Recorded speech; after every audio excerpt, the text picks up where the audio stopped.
Isyana mengerutkan bibirnya dan berkata, "Setelah Tuan Muda menyelamatkanku terakhir kali, aku secara khusus meninggalkan beberapa kata untuknya sebelum aku mengevakuasi Eropa Utara.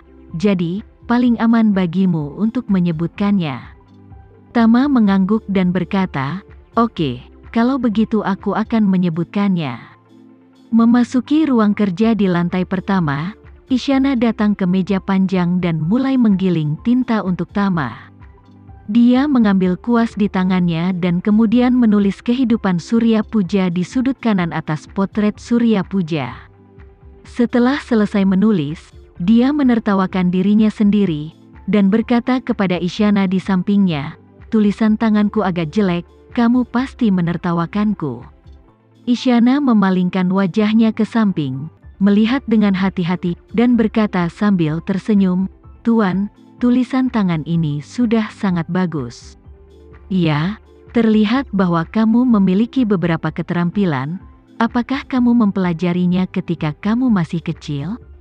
"Ya." Tama mengangguk dan berkata, "Aku belajar kaligrafi selama beberapa tahun ketika aku masih kecil." Isyana mengacungkan jempol pada Tama dan memuji, "Berapa banyak yang kamu pelajari saat masih kecil? Kamu memiliki keterampilan seperti ini selama bertahun-tahun dan bakatmu benar-benar luar biasa." Tama berkata dengan canggung, "Nona, jangan mengolok-olokku, aku tahu berapa banyak yang aku miliki." Isyana tersenyum lembut, dan langsung bertanya kepadanya, "Ngomong-ngomong, bagaimana rencana Tuan Muda untuk membuat lukisan ini keluar?" Tama tersenyum dan berkata, "Aku akan pulang nanti dan memberikan lukisan ini kepada ayah mertuaku." Untuk mempublikasikan lukisan itu, Tama mengangguk, "Jangan khawatir, dia pasti baik-baik saja, dan dia pasti akan menemukan cara untuk membuat keributan besar. Aku kemudian akan mengatur platform video pendek untuk mengeksposnya dan membuatnya terlihat bagus. Aku yakin tidak akan lama bagi Victoria untuk melihat kita." Isyana bertanya lagi, "Tuan Muda, jika potret sensitif seperti itu ditampilkan oleh tangan ayah mertua Tuan Muda, apakah itu akan membawa masalah yang tidak perlu bagi Tuan Muda?" Jika Victoria mengikuti garis ayah mertua Tuan Muda untuk memeriksa, bukankah akan mudah menemukan Tuan Muda itu?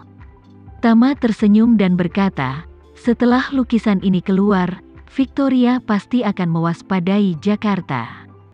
Pada saat itu, di dalam hatinya, dia pasti akan terekspos sepenuhnya, dan sebagai orang misterius itu, aku akan selalu berada dalam kegelapan, dia dalam terang, dan dia tidak akan pernah berani mengirim seseorang ke Jakarta lagi." Terlebih lagi, setiap orang memiliki kesalahpahaman yang terbentuk sebelumnya. Orang yang lebih pintar dan lebih licik, apalagi jika lukisan ini setelah dipublikasikan oleh ayah mertuaku, aku yakin ada puluhan juta orang di Jakarta. Victoria yang pertama mengesampingkan kecurigaan, itu adalah ayah mertuaku. Kemudian, Tama berkata, "Selain itu, aku juga akan mengarang cerita untuk ayah mertuaku. Aku mengerti karakternya, dan kemampuannya menambahkan minyak dan cuka tidak terkalahkan di alam semesta. Ketika saatnya tiba, cerita yang kubuat ketika dia menceritakannya, pasti akan membuat Victoria ketakutan." Melihat tampang percaya diri Tama, Isyana merasa lega. Kemudian, dia melihat waktu dan berkata, "Tuan Muda, sekarang sudah hampir jam 8. Aku ingin tahu kapan kamu berencana untuk pulang?" Tama berkata, "Ayah mertuaku biasanya pergi ke Asosiasi Lukisan dan Kaligrafi pada pukul 9, yang jaraknya cukup dekat dengan rumahku. Nona tidak perlu mengantarku, helikopternya terlalu berisik di pusat kota, jadi aku bisa pulang sendiri." Isyana berkata, "Tuan, bagaimana aku bisa membiarkanmu kembali sendirian? Lebih baik aku mengantarmu kembali." Tama buru-buru berkata, "Kamu benar-benar tidak perlu repot-repot untukku, aku bisa pergi sendiri." Isyana berkata pelan, "Jika kamu pergi begitu saja, melewati halaman di bawah, dan para pelayan melihatmu meninggalkan halaman pagi-pagi sekali, aku tidak tahu bagaimana mereka akan memandangku. Tama merasa malu dan dia bertanya, menurut Nona apa yang pantas? Isyana berkata, Tuanku, tunggu sebentar, dan pelayan bisa membuat pengaturan. Tama mengangguk dan berkata, Nona harus bekerja keras untuk membuat pengaturan. Isyana tersenyum bahagia, dan dengan cepat berkata, tunggu sebentar Tuan, aku akan memberi tahumu. Mengatakan bahwa dia mengambil ponselnya, menelepon, dan berkata, Tuan Dinfredi, naiklah. Dia menutup telepon, dan Tama bertanya dengan rasa ingin tahu, apakah ini Tuan Dinfredi yang kamu panggil kakek di Eropa Utara? Isyana tersipu cantik, dan berkata dengan malu-malu, Tuanku, tolong maafkan aku untuk saat itu, aku hanya bisa berbohong bahwa Tuan Dinfredi adalah kakekku, agar tidak curiga.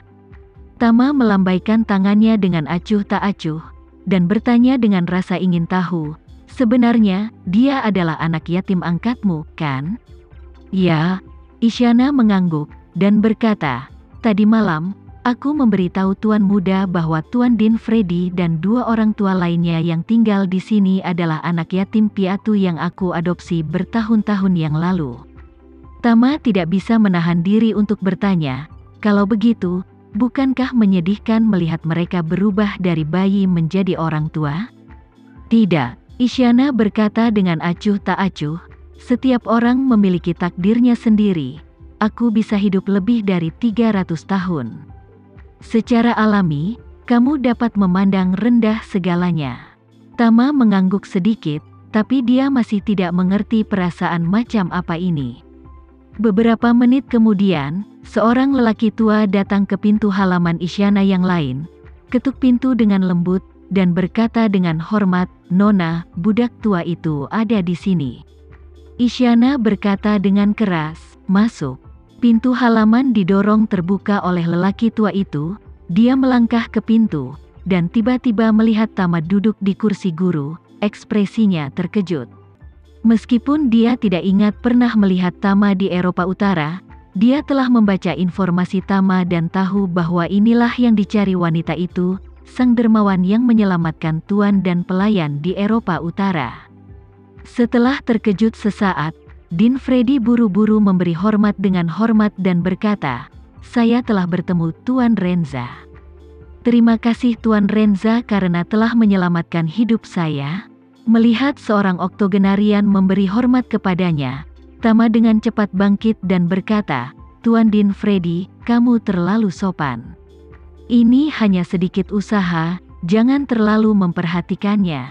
Isyana berkata pada saat ini, Tuan Dinfredi adalah pembantu rumah tangga yang selalu bersamaku, kamu tidak harus terlalu formal, perlakukan saja dia sebagai pelayanmu.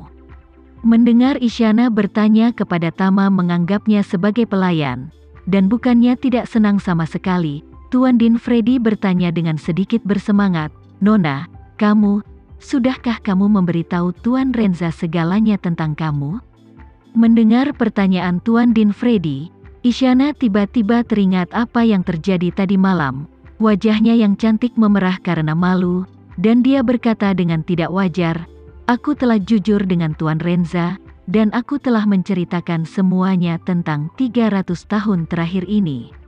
Mulai sekarang, di depan Tuan Renza, kalian tidak perlu menyembunyikan apapun, mengerti? Dinfredi mengangguk dengan semangat dan berkata, Nona, jangan khawatir, budak tua ini mengerti. Saat dia berbicara, dia tidak bisa tidak melihat ke arah Tama, dan berkata dengan nada bersemangat, Tuan Renza, pelayan tua ini berani mengatakan bahwa kamu adalah satu-satunya orang luar yang benar-benar membiarkan wanita itu membuka rahasia lebih dari 300 tahun. Lagi pula, Tuan Dinfredi menyadari bahwa kata-katanya tidak akurat, dan dengan cepat menjelaskan, yang saya maksud dengan ini adalah bahwa Anda adalah satu-satunya orang dewasa yang telah membuka hati Anda untuk Nona selama bertahun-tahun. Tidak seperti kami semua dibesarkan oleh Nona.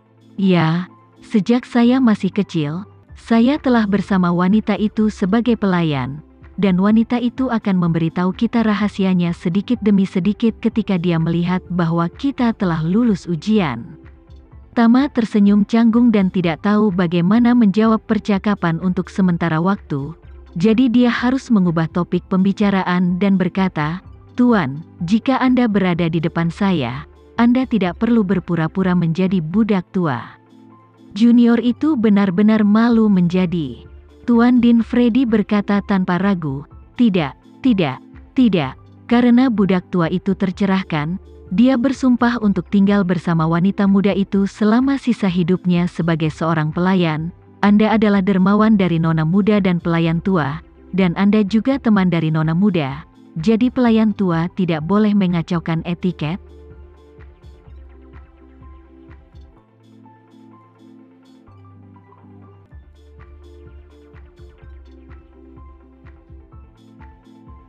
Sekian dulu ya video kali ini, kita lanjutkan lagi videonya di lain waktu.